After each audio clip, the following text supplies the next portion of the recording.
What does it mean to be an anti-diet dietitian? We're going to talk about it today. I'm Rachel Fine, registered dietitian nutritionist and founder of To The Point Nutrition. A dancer's performance is a direct result of hard work and motivation. So where does food fit into this? There's a lot of myths and a ton of antiquated ideals, and I'm here to dispel those. Hi, I'm Rachel Fine. I'm a registered dietitian nutritionist and I specialize in all things food and nutrition for dancers. And today I'm giving you a rundown on what diet culture is and 5 red flags of diet culture so that you can be super keen on identifying what is actually supportive and what actually might be harmful when it comes to food and nutrition advice. But first things first, let's talk about what diet culture is because it's a term that I throw around a lot and I want to make sure you have a really good understanding of it. Diet culture, in my opinion, is best defined by my fellow dietitian, Christy Harrison. And it involves a system of beliefs that really center around 3 major values. The first value is the goal of weight loss. So any diet or regimen or lifestyle that you see being put forth by diet culture, that ultimate goal is going to be to lose weight. Now, interestingly, what we know from the research is that weight loss does not equate to better health. Now, this might really contradict what a lot of you have previously heard about, but we know that weight loss isn't necessarily going to be a predictor of better health. And oftentimes, weight loss can be a sign for either unsupported eating behaviors like restrictions or sickness. So I can't stress this enough, but weight loss in and of itself is not a direct correlation to better health. Now, the second value put forth by diet culture is just the idealization of thinness, which of course has major implications on the body image that we consumers build throughout our lives. And then the third value set forth by diet culture is the glorification of some foods while villainizing other foods, essentially driving lots of food guilt around those foods that diet culture might not necessarily have deemed to be quote unquote healthy. Now, why is diet culture so harmful? This is a big one because there's a lot of reasons why diet culture is harmful. So first things first, for dancers in particular, striving for this quote unquote ideal dancer's body can impose a ton of negative health implications on a dancer. First and foremost, body aesthetics in of themselves and body ideals are very much rooted in elitism and privilege. So diet culture drives a system that oppresses anyone who might be in a body that diet culture has not necessarily deemed to be quote unquote acceptable or ideal. And this oppression can be experienced in many different ways for dancers. This can be experienced in the studio, at auditions, with directors, at summer intensives, and so forth. And body dissatisfaction, those who are in bodies that diet culture has not deemed to be ideal experience it at a much larger extent. Now here's the kicker. Though it's not commonly accepted by the mainstream, we know that body weight has way less to do with diet and lifestyle and way more to do with genetics and environment. In fact, there are specific determinants that impact anyone's degree of health way more than just the foods they're eating. As an example, access to quality medical care, access to affordable and nutrient-dense foods, and of course, financial access all impact anyone's degree of health. So contrary to what diet culture tells us, there's way more that impacts our health than just the foods we eat. And this is super important for dancers to understand because dancers are often perfectionists. And when they're told that food can support their performance, they might think that food is the only thing that is going to support their performance. And because of that, they need to choose a quote unquote perfectly clean diet and lifestyle. And this is where we see things go downhill because the reality is restrictive dieting does not work in the long term. And anytime we do see sustained dieting efforts, those efforts most parallel efforts that we see with eating disorders. Now, eating disorders in comparison to other mental health disorders have second highest mortality risk. And this is so important, especially for our dancers, that we really consider, instead of choosing a restrictive lifestyle as a product of diet culture, that we're instead choosing something that's more sustainable. But here's where things start to get really confusing, because there's been a major shift in, I would say, the last maybe at least a decade. And the shift is where we're seeing a lot of dieting efforts being rebranded in order to promote what consumers are looking for these days, which is more of this idea surrounded by wellness. And in doing so, we're even seeing a lot of diet culture come out in the anti-diet space. So what we see is anti-diet rhetoric like intuitive eating or food freedom, and of course anti-diet itself, being utilized in spaces that are very much peddling restrictive dieting. So it's important for you to understand the 5 red flags when considering an anti-diet approach that's actually being utilized more as a guise for a dieting approach. Red flag number 1, food avoidance is a priority. So anytime you are being told to avoid a food or a food group or maybe a macronutrient like carbs or fat, then you can be sure that's actually a restrictive diet. Now there is one exception.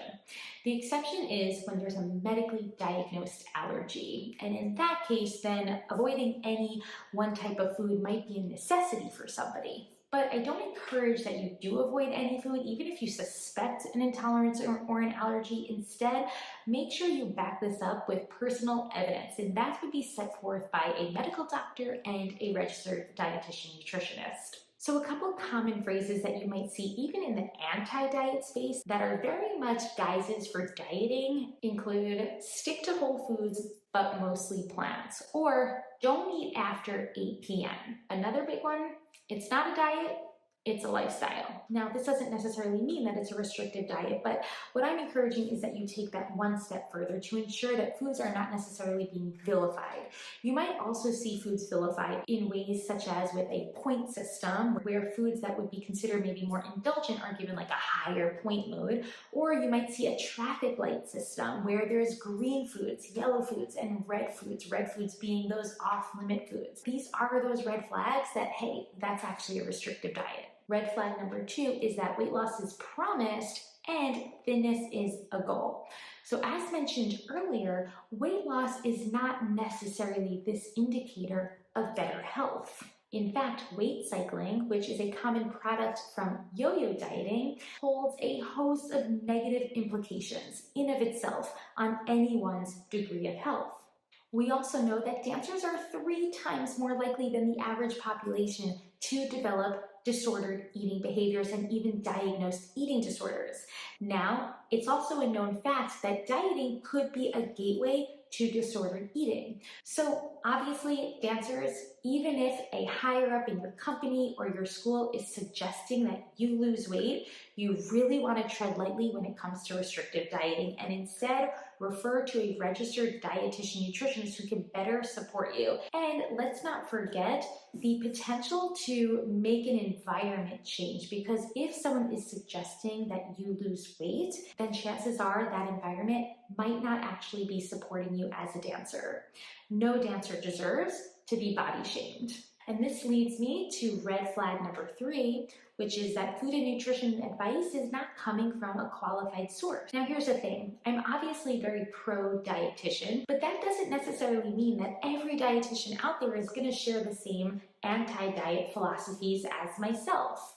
Obviously, these philosophies, in my opinion, are what best support dancers in order to build sustainable careers. But there are also individuals who are not even licensed to practice in regard to nutrition. And I've spoken about this in a previous video in regard to getting your food and nutrition advice from a licensed provider like a dietitian. Unfortunately, it can be really hard to decipher who is a qualified nutrition professional versus someone who might not be, who really never underwent the clinical training that dietitians go through. So vet your sources. In my opinion, your best bet will be to refer over to a registered dietitian nutritionist with advanced certifications, whether that is a counselor of intuitive eating and or certified specialist in eating disorders. Now the fourth red flag, and this kind of relates back to the first one, is clean foods are being rewarded. So clean eating in of itself is the biggest, in my opinion, example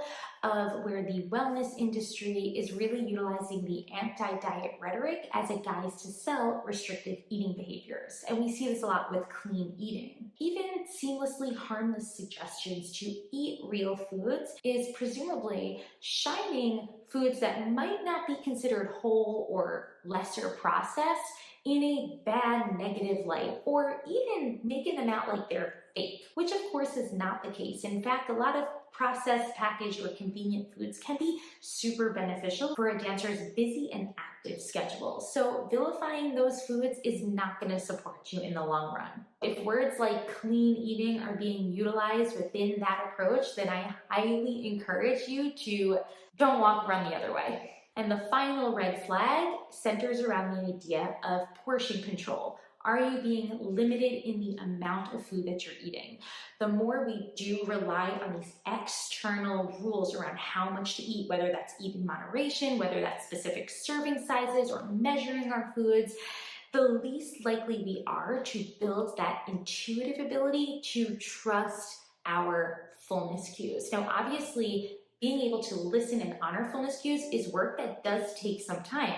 So almost the quick way out is to want to have those external rules, but they don't support you in the long run. In the long run, what's going to really benefit you is learning how to identify and trust your own fullness cues so that you can put that, whatever it might be, away, save the leftovers for another day, and still feel super satisfied with your meal or snack choice. So we broke down a little bit about what diet culture is today. We also spoke about 5 red flags to consider when deciphering between what is actually a supportive approach versus what is actually an unsupportive approach.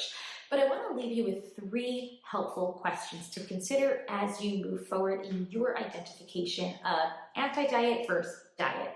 So when you come across any type of individual or lifestyle or approach that's being set forth, you're going to ask yourself, are there outright promises that if I follow this approach, I am going to attain a specific body goal? That's your first question I want you to consider, because no individual, whether it's a dietitian, a health coach, a doctor, whoever it might be, your artistic director, can tell you what your ideal body weight, body size, body shape should be. I mentioned this earlier, but contrary to popular belief, our body size, our body weight, our body shape is way more impacted by genetics and environment, not necessarily by whatever dieting or lifestyle rules that approach is setting forth. Okay, so that's the first question you want to ask yourself. The second question, are you feeling any degree of stress, shame, or guilt after eating? This is a key red flag that those clean foods are being rewarded and those otherwise maybe more indulgent types of foods are being villainized. That is a classic sign of diet culture, not the anti-diet space. And the last question I want you to consider, are you spending less time dancing and more time trying to abide by specific food rules? Because the bottom line here is that if you are truly utilizing and building a supportive relationship with food, all the work that I do with dancers and the Healthy Dancer, the ultimate goal is to get you to a place where we are empowering, supporting your dancing, not taking away the mental space to focus on your artistry or the physical energy to get you through class and rehearsals. We want your food choices and your relationship with food to support you, not take away from it. I hope you enjoyed this video, but do me a favor, hit subscribe if you do, because that's going to best support me as I continue to help you in becoming the Healthy Dancer.